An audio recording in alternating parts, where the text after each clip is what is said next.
The Queen's speech announced the government's plans for an online safety bill. Despite some revisions, these plans remain a concern for free speech. The government plans to impose a duty of care on internet companies to take responsibility for the safety of their users and prevent harms resulting from other people's conduct. This would make companies responsible for how members of the public treat each other, which is unenforceable and against individual responsibility.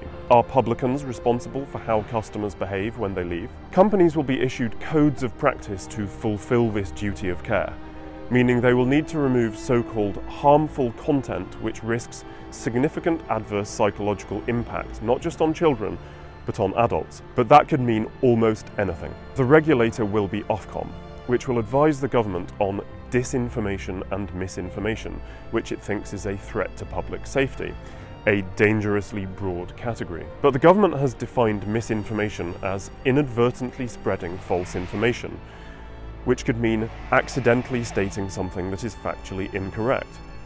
If this is meant to deal with propaganda from autocracies like Russia and China, it may inadvertently make Britain more like them.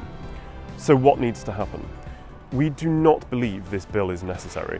Genuine online harms could be better tackled by providing law enforcement with more resources. But now that the government is going to legislate, it needs to add protections for free speech. As we discussed in our latest paper, at a minimum these should include the protection of free speech as an overriding objective.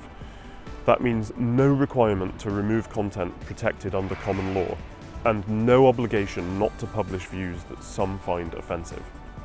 Preferably, scrapping the unenforceable duty of care, which risks making online speech less free than offline, subverting the internet's capacity to liberate debate.